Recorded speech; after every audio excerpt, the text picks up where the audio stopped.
From the instant you took your first breath in this world, the game was already in motion. You just hadn't realized you were playing. They handed you a name, covered you in identities, and defined you before you ever had a say. They gave you a flag to honor, a deity to praise, a routine to stick to, and a set of unspoken rules that no one clarified, because they're not meant to be questioned. You were born with liberty in your bones, but that was the first thing they quietly erased. Take a step back.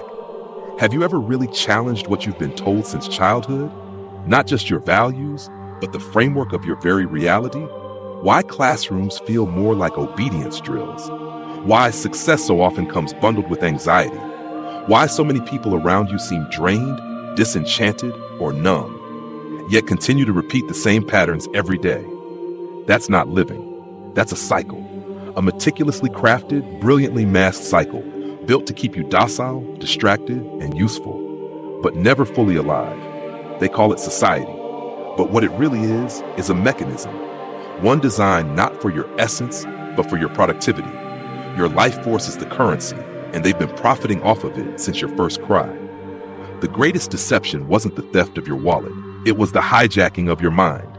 And it begins before you're old enough to recognize it. You sat in those desks, didn't you?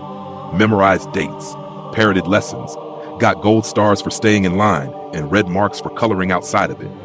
But were you taught to think or merely told what to think? They weren't interested in your questions, only your obedience. Because real learning breeds empowerment, and empowered minds are dangerous. They crave predictability, structure, workers who comply, shoppers who always need more, citizens who crave validation and never rewrite the narrative. And that narrative is a masterpiece. Ace your tests, they said. Go to university, get that job, purchase the house, follow the script, stay inside the lines, work your 40 hours, earn your vacation, and maybe someday you'll be free. But that freedom, it's always around the next corner, after the next raise, after the next milestone, after the debt's cleared, after your health wanes, after your soul goes quiet. They sold you a finish line that was never really there, because as long as you keep running, they keep collecting. But take a breath. Not because I need to convince you, but because you already feel it, don't you? That whisper within that murmurs, this can't be it. That inner disquiet no amount of money, titles, or things can silence. You followed their blueprint for success and still felt hollow. That's not a flaw. That's your soul stirring. That's truth cutting through the static. And the static is deafening.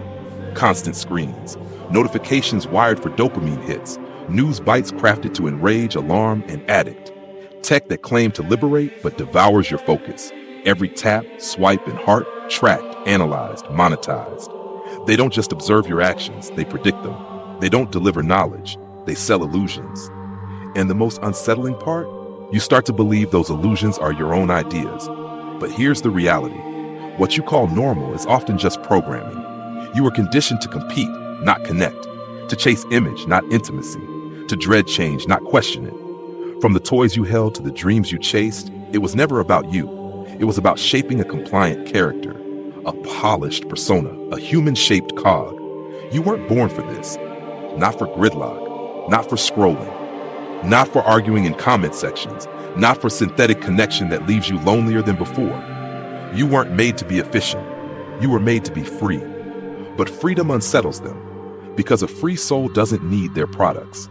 A free soul sees through the polished trap, a cage wrapped in ease, sprinkled with hollow prizes. Still, they call this progress. They call it civilization. But what kind of civilization normalizes anxiety, burnout, and despair? What kind of progress leaves people more isolated, more polarized, more worn down with every passing year? Don't you see? The illusion of advancement is the snare. They'll upgrade your phones, smarten your homes, digitize your wallets, but never offer true meaning, because meaning makes you sovereign. And sovereign beings don't consume mindlessly. You are not a task list, not a barcode, not a unit of labor. You are consciousness wrapped in form. But unless you recognize the ruse, you'll keep playing your assigned part. You'll keep swapping vitality for routine, purpose for praise, presence for distraction. You'll believe you're free while walking a path written by someone else. But you don't have to. You don't have to, because the trap only holds power if you agree it's real. And the moment you question it, the illusion starts to fade. Not because the structure shifts, but because you do. That quiet signal inside, the one drowned by alarms, calendars, and feeds, that's your compass. That's the fragment of you they couldn't overwrite. That's the pulse of something sacred, still flickering beneath the noise. But waking up is no small feat. The Matrix has traps within traps. It knows how to turn rebellion into fashion, into branding, into lifestyle packages. It'll sell you faux freedom, edgy clothes, bold slogans, curated vibes, while keeping your spirit under contract. That's the brilliance of it. It doesn't chain you with brute force. It seduces you with comfort. It lets you think you're choosing when you're just picking from its pre-approved list. Consider this. They don't need to dictate your behavior if they can shape your desires. That's the trick, making you want the very cage, making you laugh at truth, turning awareness into addiction, purpose into display. Once they own your wants, they don't have to push you. You'll march to the cage yourself. You'll praise it, defend it, fight for it, and call anyone who sees it crazy. But here's what's real. Yearning for more doesn't make you insane. Longing for calm in a world of chaos doesn't make you fragile. And asking the uncomfortable questions, that's not defiance, that's remembrance. You're not here to endure this system. You're here to transcend it. And it starts subtly. You notice how your device knows you better than your loved ones. How your feed offers precisely what hooks you and keeps you locked in. How a single red notification can steal your focus. That's not innovation. That's psychological warfare. Every ping, every just for you, every buzz, it's not accidental. It's designed to draw you away from your essence. Because the more distracted you are, the less you threaten their control. Threaten what exactly? Their machine, their story. The lie that this is just how it is.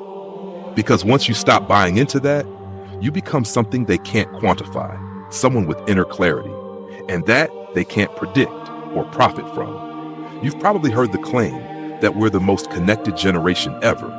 But connected to what? To reality? To ourselves? Or just to networks, devices, and dopamine loops that leave us feeling emptier than before? You can rack up followers and still feel unseen. You can hit all your metrics and feel like a ghost. You can obey every rule and still feel like something's dying inside. That's not a glitch, that's feedback. And if you're listening, it's saying this isn't life. And here's the most staggering part. They foresaw this. The architects of the system, be they corporations, institutions, or the blueprint itself, knew we'd eventually feel the void. So they built substitutes. Glossy spirituality, wellness with a price tag. Enlightenment you can subscribe to. They'll offer breathing apps to track your peace, but never teach you to trust your silence. They'll sell serenity bundled with notifications, because if they can't block your awakening, they'll try to package it. But you don't need a product, you need presence. You need truth that doesn't trend. Because this system wasn't created for your thriving, it was built for your function. And your value, it's been tied to output, to purchases, to performance. But you are not a brand, not a handle, not a chart entry. You are awareness itself. And awareness isn't for sale. And once you start living from that place, everything shifts. The noise quiets, the panic dulls, and the facade begins to crumble. The whole show, expertly staged, beautifully dressed, is revealed for what it is, a grand distraction, a cycle of almosts, almost happy, almost whole, almost free, but never quite. That's the trick. The more you chase almost, the less you question the system, the less you ask, why? Why do we give our entire lives for a retirement we're too depleted to enjoy? Why are we sold sacrifice today for joy tomorrow? Why do we apologize for resting, dread stillness, and fear simply existing? Why are we more at ease with burnout than with boundaries? And the biggest question, why do we think this is all we're meant for? You're not here to conform, you're here to awaken, to see the loop and choose something real. Not because it's easy, but because it's yours. Because your soul wasn't meant to be squeezed into nights and weekends. It was meant to lead. So let it pull you away from the script, away from the programming, away from obligations you never signed up for. Because once you reclaim your mind, their grip loosens. And when enough people do, the entire illusion starts to split. And beyond the cracks, there's light. That glimmer through the breaks, that's truth. It's been waiting. Not on some mountaintop, not buried in a secret vault, right here, beneath the slogans, beneath the expectations, beneath the roles you never chose. It lives in the moments they trained you to ignore, the silence, the stillness, the sleepless questions. It doesn't come in titles or plans or formulas. It's found in being, the radical act of presence. And presence is a threat to a system built on distraction. Because when you're truly present, you stop acting, stop pleasing, stop depending on broken structures for validation. You begin to feel, and that is revolutionary. Because a heart that feels deeply can't be controlled, can't be sold fear wrapped as safety. It stops searching outside for what was always inside. And that's when the unraveling begins. You start to question the work that empties you, the media that molds your views, the platforms that keep your thoughts looping. You begin to see how convenience drowned clarity, how your planner is full but your spirit feels void, how you can contact anyone but still feel unknown, how we mistook stimulation for closeness and busyness for value. You see the trap not as a conspiracy, but as a quiet agreement, one passed down. Swap depth for efficiency, wonder for productivity, soul for strategy. You didn't create it, you inherited it. From survivors doing their best, from educators repeating a script, from a culture that forgot what it means to truly live. But now, you see how the game's been played, how the road that promised liberation was actually a funnel into roles, tasks, and timelines that keep your light dimmed. And once you see, you can't unsee. You can pretend, you can numb, you can scroll, but you'll always know the veil has been lifted. So the only question that matters now is, what next? What do you do when the world you built your life around starts to feel like a facade? When the ladder you climbed leads to nowhere? When the voices urging you to push harder, run faster, give more, begin to sound false? You start listening to another voice. One that doesn't shout, doesn't market, doesn't care about status or scores. It whispers, it waits, it lives in you. It says, slow down, come back. Remember, it doesn't promise wealth or fame. It offers something rarer, wholeness. And wholeness cannot be monetized. They don't want you whole. They want you chasing, broken enough to consume, insecure enough to seek their validation, lost enough to accept their version of reality. But not you, not anymore. Because the moment you stop chasing what they sell, you begin remembering who you are. Not a task, not a label, not a cog, a soul, awake, alive, complete. You start pulling your power out of the illusion. Stop feeding the machine with your time, your energy, your worry. You remember how to say no. No to urgency that isn't real. No to rules meant to keep you small. No to the lie that says love must be earned. You don't need their approval anymore. Your existence is already sacred. And slowly, the fog lifts. You rediscover beauty, not in pixels, but in sunlight, in a breath, in laughter that isn't filtered. You realize the richest things were never things at all. They were the moments you were too distracted to feel. A walk with no destination, a talk with no agenda, silence with no fear. You realize that what they call boring is where real life lives. But don't get it twisted. This path is not cozy. Waking up isn't comfortable. It means meeting the parts of you buried, the rage, the sadness, the confusion, the misfit pieces. But those aren't flaws. They're your map. They're your truth in a world addicted to fiction. And the more you honor them, the more you remember your freedom. That's the paradox.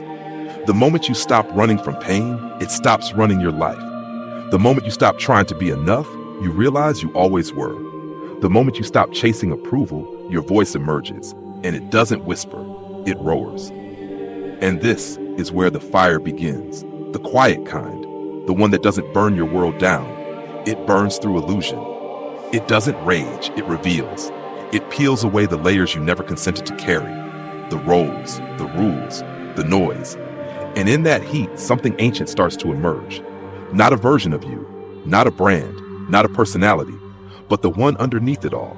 The presence that cannot be named but has always been there, waiting for you to remember. This is the moment you stop shrinking, not to fit into systems, not to make others comfortable, not to be liked or palatable or safe. You stop dimming your light because you finally understand. Your light was never the problem. It was the threat. And now you no longer apologize for it. You let it blaze. Because the world doesn't need more obedience. It needs more souls who remember who they are. And when you remember, you return. Not to the past, but to the origin. the unshakable truth beneath every performance, that you are whole, that you are sovereign, that your awareness is not something that can be taken or sold or stolen. It is not something you earn, it is what you are. And no institution, no algorithm, no system designed to manufacture worth can touch that. You are not here to be a product of your environment. You are here to become the environment, a living frequency of freedom, clarity, and presence. You are not here to live by their measures. You are here to dissolve them, to stop chasing goals that were never yours, to walk away from ladders that lead to nowhere, to stand grounded in your own knowing, even if it makes no sense to anyone else, especially if it makes no sense to anyone else. Because the truth is not always comfortable. It's rarely convenient, but it is yours. And once you claim it, not just with your words, but with your life, something shifts. Not in the world around you, but in the world within you. You begin to live not by programming, but by presence. Not by fear, but by resonance. You no longer move from pressure, you move from power. And that power, it's not loud, it's not flashy, it doesn't need a platform or a crowd, it's still, it's sovereign. It's the kind of power that can walk into a room and say nothing, yet shift the entire atmosphere. Because it's real, and real is rare. Real can't be marketed, it can't be packaged, it doesn't need permission, it just is. This is what they fear. Not your anger, not your protest, but your presence, your clarity, your refusal to play a game you never agreed to, your willingness to walk a path with no blueprint, your commitment to inner truth over external validation. Because when enough people do that, the system doesn't just shake, it dissolves. Not with noise, but with awakening. Not with rebellion, but with remembrance. They fear the ones who cannot be owned. They fear the ones who can sit in silence and still dismantle centuries of illusion. They fear the ones who don't need followers to walk their truth. Because sovereignty is contagious. It awakens the dormant. It confronts the programmed. It unravels the lie from the inside out. You won't find this power in a handbook. You won't learn it through a trend. You will remember it by listening to the part of you that was never colonized, the part that never forgot, the part that came here knowing the cost of truth and chose it anyway. And that choice, it's not made once, it's made every day. In the moment you choose presence over performance, in the breath where you say no when the old self would have said yes, in the pause where you feel the pressure to conform and still choose your soul. And when enough of those moments stack, something unshakable builds. Not a persona, not a movement, a frequency. One that cannot be owned. One that doesn't play by their rules. One that walks into chaos and doesn't flinch because it remembers what's real. So burn. Burn the templates that were built for your silence. Burn the roles that demanded your fragmentation. Burn the shame, the guilt, the pressure to be palatable. Let your clarity scorch what was never yours, and then rise. Not as something new, but as something ancient returned. Not to fight the world, but to anchor a new one. Not to escape this realm, but to rewire it from the inside. From presence, from peace, from power. Because you were never meant to follow the map. You are the map. And your awakening is not an accident. It is a signal. A signal that the time of compromise is over. The time of performing is over. The time of external seeking is over. Now begins the era of remembrance. Now begins the embodiment of the original self. Now begins the return to the throne within. And no system, no force, no illusion can hold a being who remembers their sovereignty. Because that kind of being doesn't rebel, they radiate, they walk untouched. They speak truth without flinching. They become the mirror that breaks the spell. And you are that mirror. You are that flame. You are that voice. Now rise like it, live like it, lead like it. The world will catch fire from your remembrance.